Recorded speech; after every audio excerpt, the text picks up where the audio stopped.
Ladies and gentlemen, boys and girls, it is now finally time for the final MCU Disney Plus series of Phase 4 with She-Hulk Attorney at Law. This one I've been really excited for. I've always loved the character of She-Hulk, so I've just been really anticipating her MCU debut, and now we have it in this Disney Plus series with episode 1. And this is very different from what we've seen from a lot of the other MCU Disney Plus series so far. And that's kind of something I'm really actually loving about Phase 4. I know a lot of people aren't. People are saying like, oh, it's directionless and like it's all over the place and stuff. But I like that Phase 4 is trying out these different tones and different styles for every project. Every project feels so different, and She-Hulk is no different because, you know, it's got a lot of differentness going on here. Like, for example, it's a half-hour legal comedy. This is, I mean, we've had comedies in the past in the MCU. I mean, look at the Ant-Man movies to be specific. But this is the first series that's a female-led comedy, I'd say. Because, you know, we've had female-led movies like Black Widow and Captain Marvel, but those take those characters very seriously. I mean, as they should. But this character, Jennifer Walters, is definitely a lot of fun. She's just... I mean, just after this first episode, I've already fallen in love with her. And the fact that we're doing not only I mean, like, it is a superhero show because, you know, she's She-Hulk. She's a superhero, kinda, even though she doesn't want to be. But it's also a lawyer show. I mean, you get to deal with being in the courtroom and being a lawyer and doing all that stuff. So that's something else that's really fun that I'm really excited to see explored in the series. And sure, it is unfortunate that episodes are only half an hour, but then again, that's how it was with WandaVision, and just like with WandaVision, that had 9 episodes, this is 9 episodes. WandaVision is still my favorite of the MCU Disney Plus series, so maybe that's a good sign for this. And so far, after this first episode, I'm definitely really hooked and for sure enjoying this series. But anyways, guys, as always, we're going to be doing weekly episode reviews and breakdowns for every single episode, starting today with episode 1, which is now streaming on Disney Plus. So if you haven't seen it yet, go ahead and check it out. Spoiler warning if you haven't seen it yet. But without further ado, we're going to go ahead and jump into this and break down Marvel Studios' She-Hulk Attorney at Law, episode 1, titled A Normal Amount of Rage. So the episode begins, we got Titania Maslany as Jennifer Walters, our protagonist of this series, and she is practicing for an upcoming case against GLK and H, which actually we know based off all the trailers and promotion for this series, that actually that is eventually going to be the law firm that she ends up joining. So it is interesting that she is actually going against that law firm at first.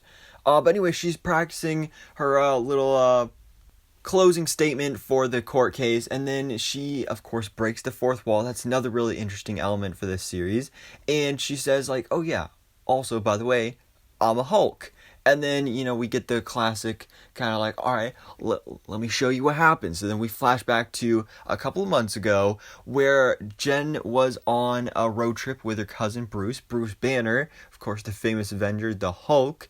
And we actually find out how he's in human form, because we've been kind of confused by this about like after Endgame, now that he's fused Hulk and Bruce and he's Smart Hulk now, how, like, in the Shang-Chi post-credit scene and in the trailers for this, how he's now in human form. Well, we find out that actually he's made this device to help him stay in human form, which, okay, sure, that's, I mean, it's a little convenient, and it kind of defeats the whole purpose of, like, Hulk being uncontrollable, but, you know, whatever, we'll go with it.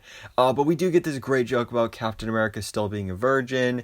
That was something that was spoiled, because this clip was released online. I tried my best to avoid it, but, you know, it still got out there anyway. And basically, we get the origin of She-Hulk here, as a Skaar ship shows up here, and this, of course, connects to and possibly helps to set up the World War Hulk storyline in the MCU, which I actually just did a video on the other day, because, of course, Hulk, he was on Skaar in Thor Ragnarok. He was there for 2 years in Hulk form, and that's basically 2 years of lost memories for Bruce Banner. He has no idea what happened during that time, so possibly, just like in the comics, maybe during that time when Hulk was doing his thing on Skaar, Hulk smashed, if you know what I mean, and got this woman pregnant, ended up having a child, because that is exactly what happened in the comics. Hulk has a son named Skaar, and it's been rumored for the longest time that character will be showing up in this series, so it makes perfect sense that this would be the case. I mean, Hulk just, kind of throws it to the side in this episode, mentioning like, oh yeah, they're probably just, trying to send me a warning or a message or something like that, but he's like, you know what, we'll look into that later, and definitely we will, so that'll probably come back later in the series, but definitely really interesting that Skaar ship is there, and is definitely planting the seeds for hopefully a future, maybe a World War Hulk movie, if we can possibly get that worked out with the Universal deal. Again, check out the video I did the other day. So that was great, but this Skaar ship showing up causes Jen to swerve, go off the road. Of course, they have a car crash. There's blood all over the place. They're both bleeding, and some of Bruce's blood ends up getting in Jennifer's open wound, which then causes her to turn into a Hulk. She hulks out. She kind of like aimlessly runs around the forest. She wakes up later that night, goes to this bar. You get to actually see some real struggles of women in real life, which I know is probably going to be controversial for some people, being like, oh, it's just a feminist show, and all that stuff, which, sure, they might overdo it, but so far, I mean, I like it so far. It's very realistic to what women have to deal with in real life. I mean, with catcalling and all that stuff you saw here. It's really unfortunate that that's like an actual thing in real life, but it is, and I like that the show is actually portraying that. But then after hulking out again, she ends up blacking out, and then all of a sudden she wakes up in Mexico, where she, of course, has now been, she's being taken care of by her cousin Bruce, and he has been running tests on her, trying to find out what's going on here. We found out actually this is the lab where Bruce initially created Smart Hulk. This lab was actually provided by him, and it was helped built and funded by Tony Stark, and they kind of shared some good times together there, especially at the bar and all that. So that was great seeing Bruce kind of reminisce on the Science Bros. That's something I really miss in the MCU. But basically, anyway, Jennifer Walters is now a Hulk as well. And it's not like anybody, if they came into contact with Bruce's blood, would just become a Hulk. It's specifically because they're cousins, because they share DNA, that she was able to do this and not, just die. So I do like that there's at least some sort of speciality here, instead of just like literally anybody could become a Hulk, although we do know there's many, many Hulks in the comics as well. But it does kind of give us some hope that Stan Lee, when he drank that bottle with Hulk's blood in it in The Incredible Hulk back in 2008, that hopefully he did not turn into the Hulk, although Hulk did mention it was lethal, so that's probably not good either. But one really cool thing about Jen's blood, though, is that actually Hulk was able to use that to heal his arm. So that explains what was going on there. So that nice to get that all cleared up. But she doesn't want to be a Hulk. She doesn't want to be a superhero. She still wants to help people, but she wants to do that in her own way as a lawyer. But at this point, there's no going back. She can't just go back to her normal life. She's a Hulk now, so they start training. She has to learn to control her Hulk, how she hulks out, all that stuff. And Hulk sees that she has a pretty huge difference between her and him, that she doesn't have an alter ego. Because, of course, before Bruce turned into Smart Hulk, he, of course, had the alter ego of Hulk. They were separate personalities. Now that he's Smart Hulk, it's one singular personality.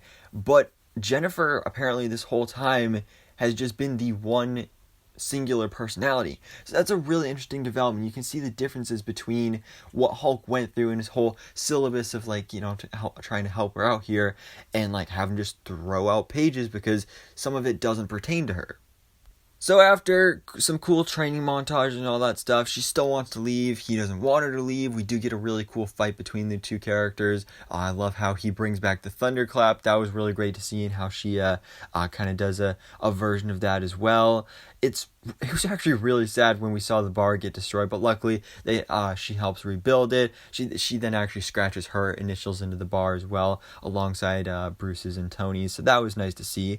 But then she ends up leaving, and we go back to present day, where now we are in court. Jen is doing her case against GLK&H, And then Titania shows up. Titania, played by Jamila Jamil, is of course going to be, we're assuming, our main villain of this series. Although, according to press and critics that have seen the first 4 episodes, this is the only time she shows up so far. So she shows up episode 1, she'll have some sort of brief appearance in episode 4, teasing her return, and then, according to Jamila Jamil herself, Titania will have a pretty large role in episodes 5 and 6.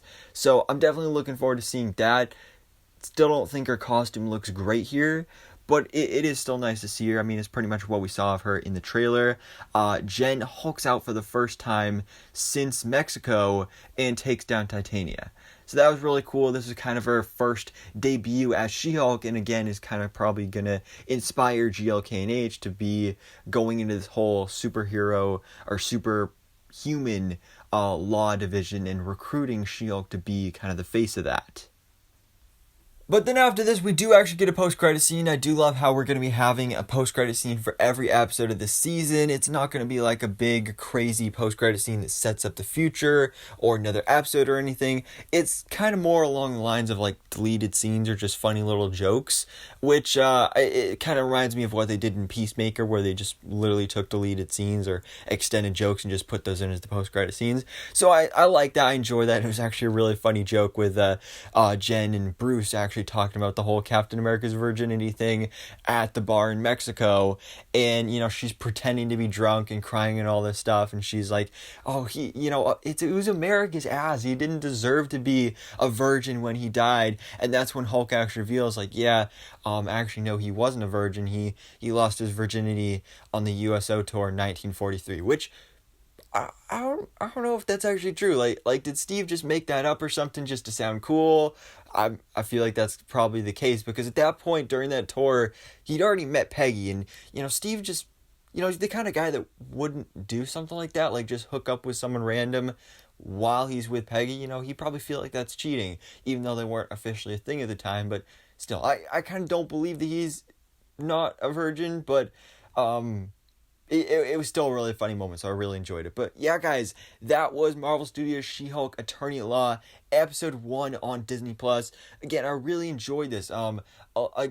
Going back to, again, what a lot of critics and reviewers have said from seeing the first 4 episodes, that this show doesn't really even do justice of what the show is really about. So I'm really excited to see, getting into episode 2, what we're actually going to get from this half-hour legal comedy. And because we kind of got a brief glimpse of that at the end of this episode, but I'm really excited to see that now fully fledged going into the rest of the series. But for now, guys, let me know your thoughts in the comments below. What did you think about She-Hulk episode 1? What did you think about this character, her introduction in the MCU, and where things are going in this series?